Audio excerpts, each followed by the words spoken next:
A fracas, a kerfuffle, a brawl, a melee. A fight broke out at the end of Bengals Rams joint practice number 2. We'll break it down, plus everything else that happened.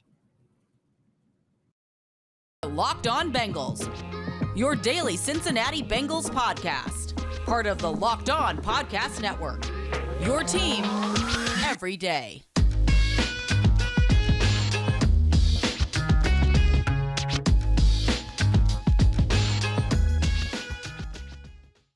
What up, Bengals fans, and welcome to another episode of the Locked On Bengals podcast. I'm your host, Jake Liscow. He's your host, James Rapien. Neither of us are going to fight you today, but there was a fight in the second of 2 joint practices between the Bengals and the Rams. The Bengals first team offense getting into it with the Rams first team defense. We'll break that down, plus everything else that happened in training camp's practice on Thursday, in addition to things to watch for in the final preseason game. We're part of the Locked On Podcast Network, bringing you free and available on every platform coverage of your Cincinnati Bengals every day. Make sure you subscribe. Make sure you hit that follow button. We appreciate all of you who make us your first listen. We're going to start with the fight, James. Of course, we're going to start with the fight. And there were multiple little kerfuffles, little scuffles, whatever you want to call it. Skirmishes, all sorts of synonyms that we can use. Mm-hmm. A lot of them involving right tackle La'el Collins getting into it with Leonard Floyd, who has taken to social media. Not a lot of them, from what I understand. All of them. Okay.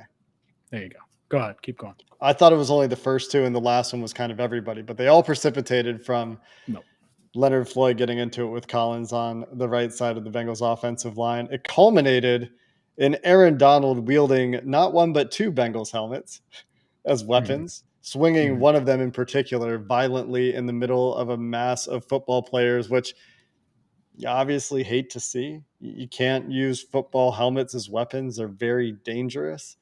Luckily, it sounds like, as far as we know at the time of this recording, which is about 5:30 Eastern time on Thursday, there weren't any injuries coming out of this particular fight, but it's scary stuff. It's also worth noting, I guess, that La'el Collins threw a Rams helmet at Leonard Floyd. So helmets used as weapons both ways. Maybe Donald's is more severe. It's pretty easy to argue that using a helmet and swinging it the way he did is more dangerous than throwing it, but either is not a great move and not really what you want to see toward the end of these joint practices.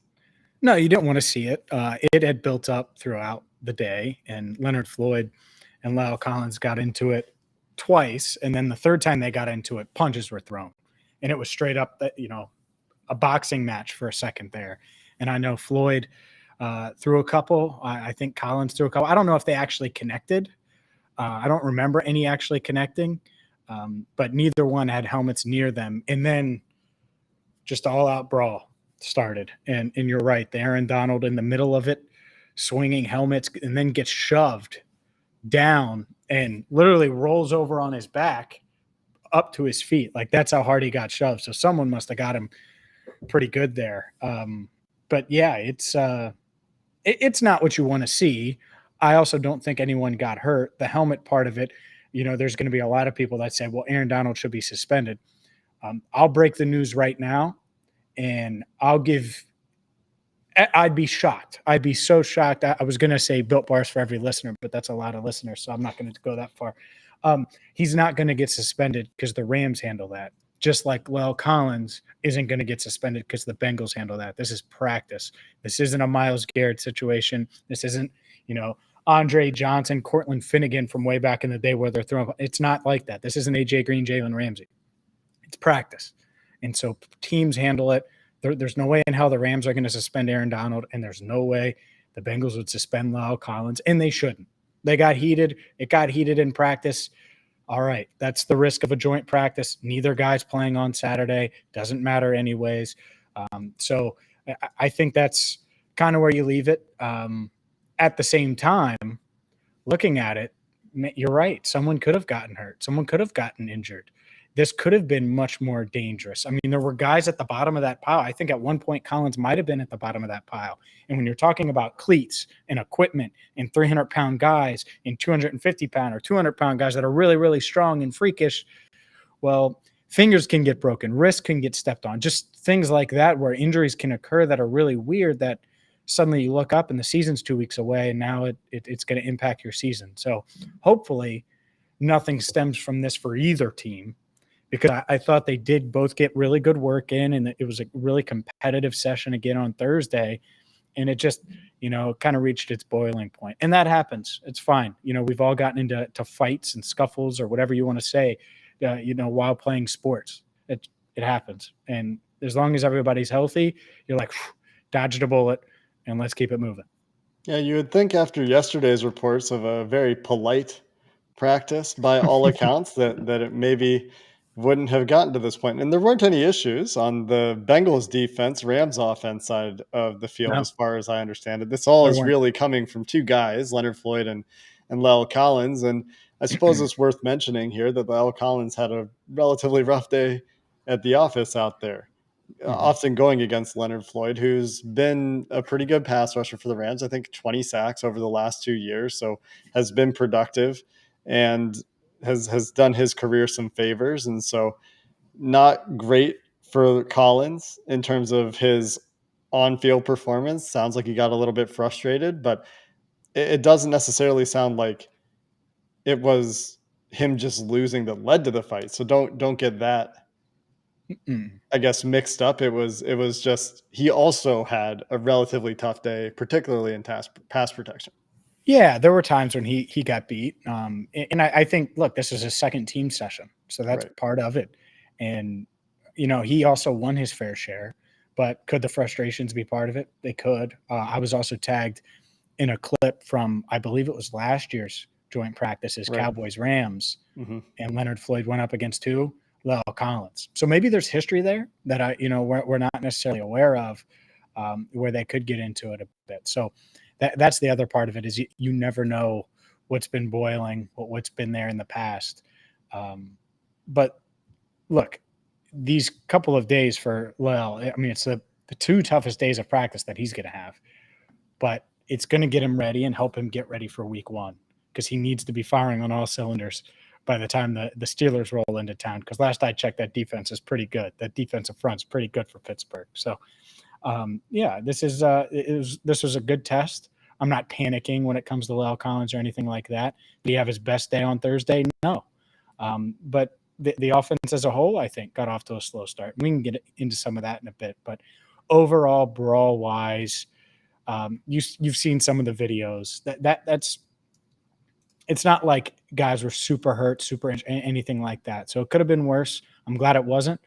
I wish I was allowed to take video, because it might have been a little more clear than the one that came from the friends and family tent. Thanks to whoever took that, because that went viral, of course, because it's the lone piece of footage that it was taken and that people have. So at least that's there to give us some context, because I was just stuck taking pictures and they only tell a certain amount of story. Even though I will say this, Sam Green of the Enquirer killed it. His pictures, have you seen those? Yep. He tweeted them out. I know they're on IG too. They're pretty awesome. So Sam killed it. Yeah, some intimidating looking shots of Aaron Donald after he was pushed to the ground. So out of context, but still cool photos nonetheless for the massive Aaron Donald. I think it might have been Ted Karras after some Zapruder film studying. Zapruder quality film anyway. It's a little bit grainy. It might have been Karras. I think Thad Moss was in the mix as well. Thad Moss didn't have his helmet because Aaron Donald had his helmet. That was the one that I think that was being used as a weapon. And I believe Thad Moss, a player without his helmet on, who I believe was Thad Moss, was right there as well. So Moss was in the mix as well, in case anyone was curious. If anyone has done a better frame by frame job of breaking it down to try to figure out who it was, do let us know. He also, Donald, might have tripped over somebody on his way down, but either way, he got tossed at the end of things. And so plenty of other notes to talk about, right, James? We did have a football practice, most of a football practice, in fact. I was lamenting the lost reps until Zach Taylor was quoted as saying, we had a handful of reps left at that point anyway. Things were really winding down. So not a whole lot of practice time lost, plenty of practice time to talk about, and we'll break that down coming up next. But first, a word from Dave, because level with me, we've all been in a situation where we needed a little bit more cash, where you get a little tight on money and, well, you need to pay this or you need to make ends meet somehow, some way. Well, Dave is the banking help that can get you up to $500 instantly with extra cash. That's more money to fill your tank, buy a wedding gift, catch up on bills. There's no interest, no credit check needed. Millions of people have already downloaded the Dave app to get the financial relief they need, and you can too by downloading the Dave app from the App Store right now. That's DAVE. Sign up for an extra cash account and get up to $500 instantly. For terms and conditions, go to dave.com/legal. Instant transfer fees apply. Banking provided by Evolve. Member FDIC. Future you will thank you with Dave. I think when we look back at these practices, the fight will probably take the headline. But for the team, it's just been a valuable learning experience, I think. Getting the offensive line together for the first time for 2 practices against a really good defensive line where Leonard Floyd created problems, of course. Aaron Donald created problems at times in multiple ways, unfortunately. And there were still some highlights for the offense. So, James, let's start there. A big, deep pass for Jamar Chase would have been a touchdown on a go route, I believe. Some success in 7-on-7 certainly as well. But it sounds like pass protection was a little inconsistent. Well, yeah, it was inconsistent. And that's this Rams defensive front. That's what it's going to be. It's going to be tough, to keep Burrow upright and keep him, in the pocket at least. He did a good job of avoiding sacks. And obviously he's not getting hit, but he was rolling out. He made a lot of throws on the run, though. And that's certainly something that stood out on Thursday. But you mentioned the deep ball to Chase. That was certainly the highlight. And that's where the first skirmish happened, by the way, because Burrow, good protection, launches the ball deep to Chase. Chase makes the catch, streaking down the far sideline. Would have been 6. He would have been doing the gritty. And Leonard Floyd and La'el Collins dust up. They're getting into it. And I actually think that was one of the reps where Collins won because it was away from the line of scrimmage, not in the backfield. So what I would imagine is Collins and won the rep, and then they continued to get into it as the ball was launched downfield. Obviously, my focus switched to Jamar Chase and to see if he was going to score or not. I think it would have been a 75 to 80-yard touchdown. I couldn't see exactly where the line of scrimmage was, 20 or the 25. But that would have been a score, and it was the biggest play of the day on the offense. But yeah, the offensive line certainly at times it struggled to maintain and keep Burrow upright. And so that's going to be a concern throughout. I'll say this, and I tweeted this, a couple pictures, because again, no video, of Jonah Williams and Cordell Volson handling a stunt that involved Aaron Donald. And they did it well. And I took 2 pictures and posted them. And that's the thing, is watching one-on-ones. I thought Jonah won his reps. Cordell Volson won his reps. And throughout the team period in general, I was really looking at 67 again, because we talked to him before practice, and he's talking about consistency with his hands and different footwork and things like that. I thought he had a really good practice, and he's going up against a good defensive front, great defensive front. And I thought he held his own and then some. So, don't look now, but he took every first-team rep today, did so yesterday, 67 snaps against the Giants. I think he's going to play on Saturday, although that's the thing. Let me ask you, what do you think? And we're going to get to Saturday. Do you play Cordell Volson a ton just to get him reps? Or because he's going to start. I don't know how you would start Jackson Carman at this stage. He hasn't gotten a first-team rep in over a week.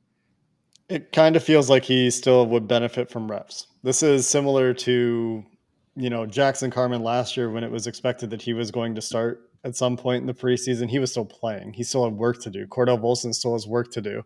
And so the history of this front office with linemen or young players in general who they feel still have work to do is that they'll probably get some preseason run in this game. That would be my general thoughts, is maybe it's a half. Maybe it's not quite a half. Maybe it's a quarter. Maybe it's a couple series. But I do kind of get the feeling from this staff, just judging from their history, what they would normally do in this situation, that Volson, even if he is the starter, even if the competition is over, which it could be all but over at this point, certainly he would still play a little bit. Yeah. And so maybe a little bit, I'm fine with that.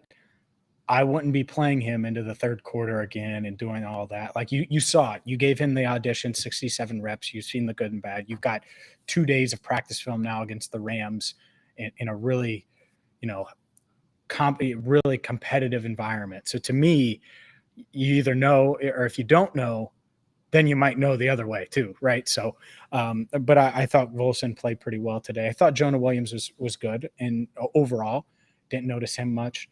But that's a tough defensive front. You're going to have miscues. You're going to have misfires. I also thought T struggled a little bit today. A couple balls bounced off his hands that you would anticipate him catching. But that's part of it. Is I think this offense is trying to get in sync, and going up against the defense like that. Given the offensive line just started playing together, given that Joe Burrow just came back, all of these things are tied in. I would anticipate the Rams to win their fair share. And I think if you combine the 2 days, the Rams defense probably won over the Bengals offense, even though the Bengals offense did produce some big plays. And on the other side of the field, or on the other field, the Bengals defense had a much better day on Thursday as well, is my understanding of events. And listening to Chidobe Awuzie, for example, talking about things. This is his first joint practice ever. He wasn't sure what to expect at first. He thought it would be a little bit awkward, but once they got going, he started to feel more comfortable. He said, now we know what to expect. We can hit the ground running tomorrow. And it was better for the defense on Thursday. And it wasn't even bad for the defense on Wednesday, just to make sure that is clear. Sean McVay has spent quite a bit of airtime himself talking about how good this defense can be for the Bengals and how much he respects what Lou Anarumo does with the variance and adaptable. That's the word I was looking for. Adaptable approach for the offenses that the Bengals go against.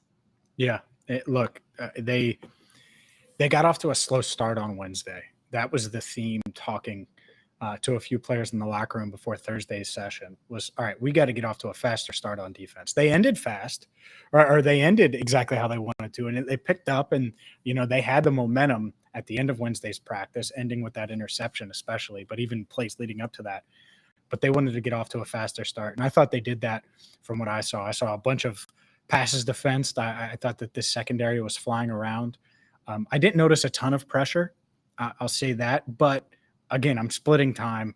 And once things started to get frosty between La'el Collins and Leonard Floyd, I had to stick to the offense because I knew that there's a chance that this happens. If I'm watching the defense and I'm over by the defense, I completely missed the brawl altogether. So I didn't get to pay attention to the defense as much as I wanted today. But yeah, talking to people that in others that were writing or writers that were over there, they all seem to think that the defense not only held their own, but won the day. So that's good. And that's kind of how these practices should be. Much like early in camp when we say, oh, the defense wins the day. Well, it's early in the games, right? It's early in these practices. The offense is tinkering and doing things. And so it's good to see that the defense on both sides won the day because they should be two of the top defenses in the NFL. Rams are expecting probably to be a top 5 defense. I expect the Bengals to be at least a top 10 defense. So they should be successful and win their fair share against these offenses. Yeah, and there are, of course, silver linings in all of this. There's still some successes on the offensive side of the ball for the Bengals. There are successes on the defensive side. There's good work for, guys like Trey Hendrickson and Cam Sample, who Lou Anarumo joked about, we're going to get some pressure if we can stay on sides at the end of Wednesday's practice, when apparently there were like 5 offsides penalties called or maybe 4 offsides penalties called on the Bengals defense. So little things to clean up, but regardless, it's a lot of good film. James, you talked about this. Brian Callahan had a chance to call plays, as I understand it, on Wednesday as well, which is a fun opportunity for him in camp. And so a lot of good experience for these players, for these coaches, good things that they can take back and break down on film. Because the Rams, of course, know how to defend the Bengals. They spent 2 weeks preparing for it for the Super Bowl. They're very familiar with the roots of Zach Taylor's system. And so they're really good notes for the Bengals to take away from this exposure to a different style of defense and some adaptations they can make, some things that they can prepare for going into the regular season, which comes right after this final preseason game, which won't feature any of the players that we've talked about today, but we will break down what to watch for in the Bengals preseason finale coming up next. Maybe you think it's going to be Bengals Rams in Super Bowl 57, a rematch. That'd be kind of fun. Can you imagine those storylines, Jake? Well, if you think that's going to be the case, or you're bullish on the Bengals, or you think Joe Burrow is going to win MVP this year, well, you need to get the BetOnline, because BetOnline is a one-stop shop for all your betting needs. It's the fastest and easiest way to check in on NHL, Major League Baseball, NFL, NBA, combat sports, esports, even golf in one spot. They're the top online resource, and you can start wagering today by signing up for free at BetOnline. Use your mobile device or PC, laptop to sign up. Learn more about all the action happening today. BetOnline, where the game starts. One more preseason game. Then we get to talk about football that counts. I love talking about football either way. So I'm still excited for this preseason game. We're going to get to see some guys fighting for roster spots, from Kendrick Pryor and Kwame Lassiter to, I think, Thaddeus Moss still has some work to do for the Bengals to feel like he's a viable tight end 3, with them going forward with the assumption that Drew Sample will be ready for week 1. We'll see guys like Raymond Johnson III, Tyrekus Tisdale, Jeff Gunter, Noah Spence, with Khalid Kareem again missing practice on Thursday. Those guys trying to show that they deserve a roster spot on the defensive side of the ball. Plenty to watch for. And let's maybe start where we usually finish and start with the specialist. James, as much as I know you love your skill players, some interesting comments recently from Darren Simmons about Drew Chrisman and the things they think they can develop with him. And while Kevin Huber may have had a better day on Wednesday, according to some reports that I've seen, that competition may be leaning in Drew Chrisman's favor and could come down to this final preseason game. Yeah, I was actually in the scrum with Darren Simmons. I don't know why you would think that right now, because I think it's 50-50, and it's going to come down to that final preseason game. I don't think there is a lean. Like I talked about it a couple days ago. Like maybe it was last week. I don't know. They all bleed together on one of our shows over the past couple of weeks in camp about, I have no idea how to handicap this competition. I think the Bengals are still deciding, and it's one of two things. One, they're both really good at holding. So that is a borderline wash at this stage. He has more experience, but Drew Chrisman's been great as a holder for Evan McPherson. So it comes down to, do you want Kevin Huber and his ability to kick directionally and punt directionally and be confident knowing where he's going to try to put the ball, that it's going to be there? Or do you want that booming leg that Drew Chrisman has? He's more powerful, but he certainly doesn't have the ability to direct it like Kevin Huber does. Now, and this is the part which would lean to what you just said. Darren Simmons did say that part can be taught to a degree. You can groom it. You can develop it. So it really, to me, is going to come down to, can Drew show enough development, show enough growth to where it's like, okay, there's something with this kid. It's not just big leg. We can get that part out of him. Because, skill positions aside, and I think 6 receivers are already decided. I don't know who the punter is going to be. So what am I looking for on Saturday? I know Kwame Lassiter is still probably on the outside looking in. Kendrick Pryor is probably on the outside looking in. People are going to be like, oh, I can't believe it. I think that's probably the case right now, because on paper, they're probably keeping 6 receivers. And we'll talk about it after Saturday's game. So if they're only keeping 6, those guys are on the outside looking in. Well, we know they're only keeping 1 punter, and both guys are neck and neck right now. And so will Chrisman punt the whole time? Will they let Kevin punt a couple of times? I don't know. I think there's going to be a lot of punts on Saturday. I think it's going to be a lot of handoffs. I think both coaches are going to say, hey, let's get to the regular season. Let's give these running backs and keep this clock running. Third and 8, we're going to run it. Would not shock me if we saw that a little bit, even though these offensive coaches like to throw it. I don't know, man. The Bengals have hit the over in their 2 preseason games so far. The third one's different, though. I know.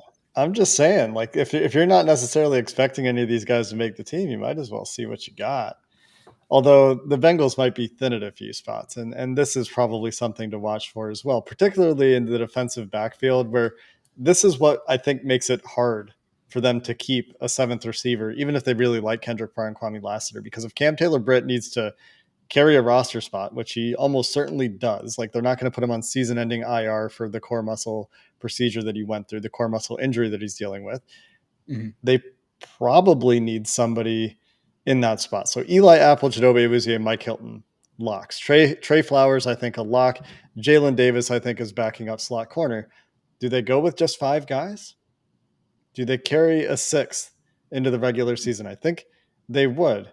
And when I say a 6th, I mean a 7th, because Cam Taylor-Britt is one of those roster spots as well. So if Alan George, for example, who I would think would be the leader currently for the 7th corner, for this last piece of depth at cornerback, is somebody they want to keep, because, with Jesse Bates' absence, maybe they did want to get Dax Hill run at outside corner to see if he could do that job if they needed him to come in and be a backup. Hasn't had that opportunity a whole lot in training camp and in the preseason. So if they need to keep an extra corner, that makes it a little bit more difficult in other spots on the roster. I think you could also see some of this in the defensive trenches, where the interior defensive line is looking a little bit thin for guys that they would want to carry to the 53. And the edge rusher spot may be looking a little bit deeper.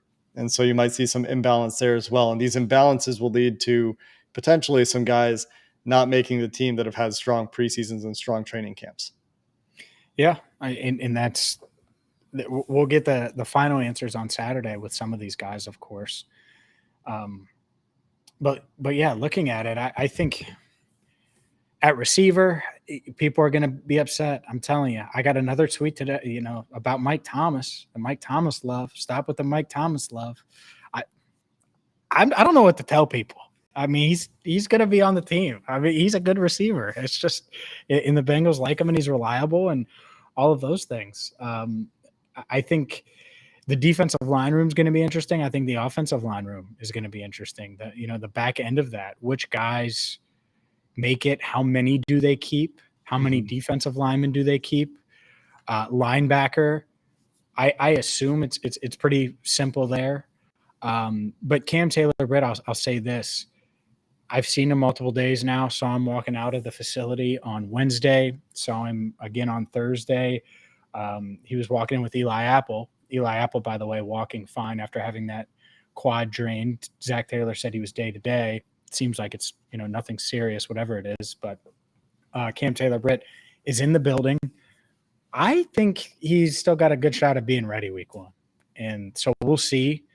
But, I mean, he's around. He's moving around, not participating in anything. I'm sure he is doing some type of workout, not necessarily, heavy weights and things like that. But I'm sure he is getting a workout in. So we'll see there. But, yeah, that's the part of it, is if you need to put him on one of those lists, you're going to have to carry him over to the 53 and then do it. And so maybe they wait, and I think they are.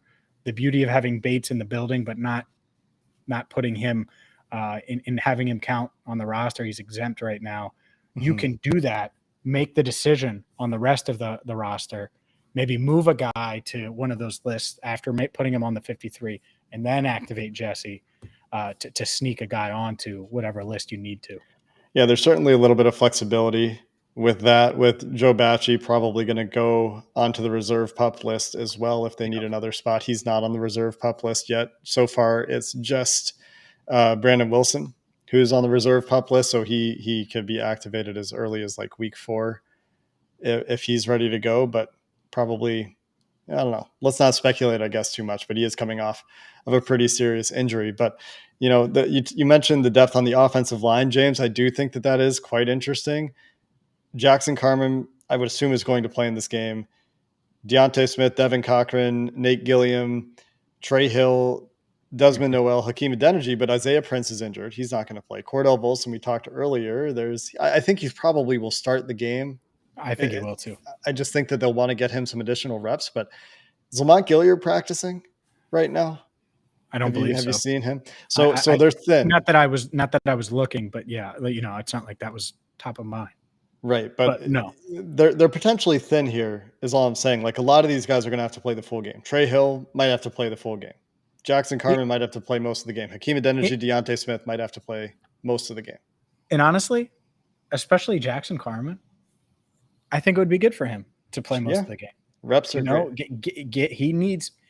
he needs those reps, and it'll give him a shot to actually show that he can be something. Is he LG too? Would they, like, in a game, if Cordell Volson gets dinged up week 1, are they going to put Carmen in? Are they going to put Adeniji in? Are they going to put? I don't know. I'm just wondering. I openly wonder. It seems like it's him. It might be Trey Hill. I mean, he's been getting the second team reps at left guard this week. Yeah, but it could be Trey Hill. It could be they, Hakeem Adeniji. Yeah, I mean, you're who not would they feeling super trust? confident. Exactly. So it's a chance for him if he is kind of put in that backup role, which feels like it. If I'm him, I'd want to play every snap. I'd want to start. I'd say sit Volson. I know that won't happen. Give me 67 snaps to show what I can do, you know? And so we'll see. That is certainly the kind of fire that we would like to see from Jackson Carman that I don't think we've really seen thus far. Yeah. So that is something to watch, though. Like, especially, man, the third and fourth quarters of this game, is Jackson Carman out there? How's he doing? Is he moving? Can he get the push for, Jacquez Patrick in the red zone when needed, or Travion Williams? I mean, I think that matters. So that's the fun part. And the other part is, I think, like, the Kwame Lassiters and Kendrick Pryors, I think it's going to be a lot of Jake Browning to those guys. It actually could be sort of entertaining still, because those guys are pretty good. Pretty good. Should be fun to watch Kendrick Pryor, Kwame Lassiter. You mentioned Travion Williams and Patrick. That there is a bit of a running back battle there. I don't think to make the 53, although I guess never say never. I think it would be for a practice squad spot where they favored Travion Williams in the past. And then tight end, I mentioned it a little bit earlier. Thaddeus Moss, I think, still needs to show something for them to feel comfortable about carrying him to the 53. At least I would think so. Maybe they're more confident in him than I am, but that is a spot where they could be looking externally at this point as well. And just say, we need to get somebody else in here who has a little bit of experience, who we feel more confident in, being a little bit more reliable. But we'll see what happens there. If he plays well, he could solidify his roster spot. Or, I think they still really like Mitchell Wilcox if he can get healthy, if he can be healthy. And it has been a bit of a struggle for him at times. Any other wild cards you're interested in, James? I would like to see a 65-yard field goal this week that we were deprived of seeing the attempt last week at the end of the game. What about you? Nah, I want to save that for the regular season. Okay. Because I want it to count. I want it to be the record. Like, if he's going to do it, I want it to really count for it. So, sure. Honestly, I'm looking at the punters. I think that's a really unique battle. Tyler Shelvin. Is there any hope? Is there any hope for Tyler Shelvin? Yeah, or does one of those Raymond Johnson III, Dominique Davis types show that they can play, well enough in a couple spots to make them feel good about the interior depth without Shelvin? I don't know, but that's Tyler Shelvin's the fourth rounder, so it's like, man, show us something, man. So yeah, that's one. Jeff Gunter, you're going to get some heat this week on the opposing quarterback. I think that's one to pay attention to. So yeah. I'd like to see Zach Carter get home in a preseason game too. Let's see a little bit more pressure from Zach Carter, who I think, again, I've said a few times, has shown enough I believe he can be a nice rotational piece. He belongs in the NFL, but let's see him string some pass rush moves together and get home. That'd be fun. He apparently did on Wednesday in practice. He had a nice day. So let's see that translate to a game for a little bit of an exclamation on the preseason, which has involved a lot of snaps for Zach Carter. I wouldn't be surprised if they scale him back a little bit because he will be part of this team. And I think he will be part of the rotation in the regular season. They might need to save a little bit of tread on the tires there for Zach Carter, who's had a heavy snap count this preseason. We'll be back on Sunday morning with our post-game. Sorry, I should say Sunday, not necessarily morning. Sunday with our post-game reaction. No post-game on Saturday this week. We're sticking to our normal schedule. So look for our preseason wrap-up episode. Then we'll get into 53-man roster projections before the cut down as well. And then we're on to the regular season, James. We'll have a little bit of a break in there, a little weekend, and then week one will be here. Until next time, Bengals fans, thanks for listening to the Locked On Bengals podcast. Hoo day, and have a good one.